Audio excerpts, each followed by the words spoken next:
नमस्कार, स्वागत आपका न्यूज़ मीडिया मंच पर। मैं हूं देवेंद्र त्रिपाठी और ये वीडियो है हिंद महासागर में बने फेबियन साइक्लोनिक स्टॉर्म के बारे में, जो कि माना जा रहा है कि थोड़ा बहुत ही सही लेकिन मॉनसूनी हवाओं के भारत में आगे बढ़ने में कहीं न कहीं बाधा बनेगा, व्यवधान डाल सकता है। लेकिन इस बीच इंडियन मेट डिपार्टमेंट की तरफ से कुछ सिग्नल मिलने लगे हैं कि अब मॉनसून प्रोग्रेस कर सकता है दक्षिणी अंडमान सागर के ऊपर।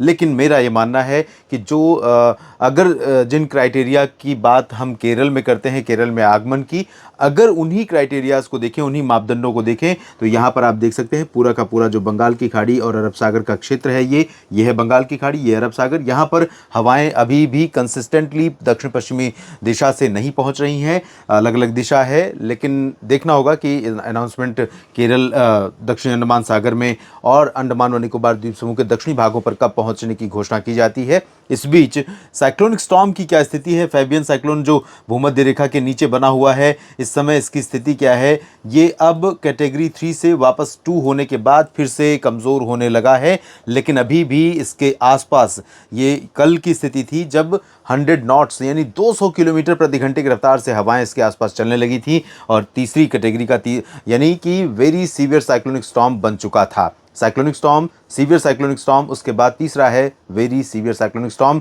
मोखा चौथी कैटेगरी का था, चौथी श्रेणी का तूफान था, जो कि एक्सट्रीमली सीवियर साइक्लोनिक स्टॉर्म बना था। इसके बाद अगली और आखिरी जो श्रेणी भारतीय क्षेत्र में, हिंद महासागर या भारतीय उपमहाद्वीप रीजन में जो बनती है साइक्लोन, उनकी जो श्रेणी होती है, 5 श्रेणियां होती हैं, और 5वीं और आखिरी श्रेणी है सुपर साइक्लोन की। तो सुपर साइक्लोन की कैटेगरी से सिर्फ 2 कदम पीछे था मोखा, और ये 3 कदम पीछे है, और 1 कदम पीछे था, ये 2 कदम पीछे है। तो फिलहाल अब ये कमज़ोर हो रहा है, ज़्यादातर मॉडल इसके कमज़ोर होने की तरफ इशारा कर रहे हैं, और ये दक्षिण की तरफ आगे बढ़ता जा रहा है। लेकिन अभी ये डिसिपेट नहीं हो रहा है, ये अगले कई दिनों तक, ये 25 मई तक का अपडेट है, 25 मई तक इसका एग्जिस्टेंस यहाँ पर दिखाई दे रहा है। तो 25 मई तक कहीं ना कहीं ये भूमध्य रेखा के नीचे ऊपर की हवाओं को हिंद महासागर में, अरब सागर, बंगाल की खाड़ी में जो हवाएं हैं, जो एनर्जी है, उनको डिस्टर्ब करता रहेगा, और उनको मॉनसूनी हवाओं के रूप में एक डायरेक्शन लेकर के आगे बढ़ने में कहीं ना कहीं ये व्यवधान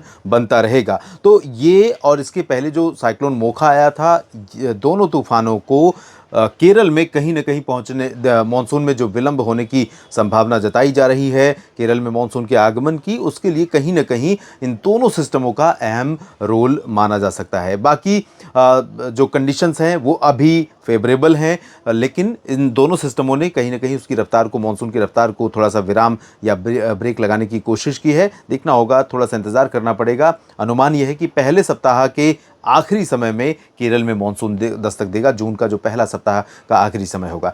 इसके अलावा मॉनसून अगर 2 दिन, 4 दिन, 5 दिन डिले होता है, विलंब से पहुंचता है, इसका सीधा मतलब ये नहीं है कि मॉनसून कमज़ोर रहेगा। कई बार ये स्पष्ट किया गया है कि मॉनसून देर से आने के बावजूद देश में तमाम जगहों पर काफ़ी अच्छी बारिश देता है, और ये भी कि एल नीनो होने के बावजूद कई बार मॉनसून काफ़ी अच्छा परफॉर्म करता है। इस बार एल नीनो का ख़तरा बहुत तगड़ा है, बहुत ज़्यादा ख़तरा है, मॉनसून को काफ़ी वीक कर सकता है, क्योंकि काफ़ी स्ट्रांग एल नीनो की संभावना बन रही है, और पूरे मॉनसून सीज़न में बन रही है। यानी कि जून में जब मॉनसून शुरू होगा, उस दौरान एल नीनो लगभग मध्य जून तक अस्तित्व में आ जाएगा, और उसके बाद सितंबर तक रहेगा, और सितंबर की तरफ जब हम बढ़ेंगे तो उस दौरान एल नीनो का प्रभाव धीरे धीरे ग्रेजुअली और बढ़ता हुआ नजर आ रहा है। ग्राफ जो है वो और बढ़ता हुआ नजर आ रहा है, यानी समुद्र की सतह का तापमान औसत से ज़्यादा गर्म होता हुआ दिखाई दे रहा है। तो ऐसे में मॉनसून पर खतरा तो है ही है। अब यहाँ पर भरोसा इंडियन ओशन डायपोल को लेकर है,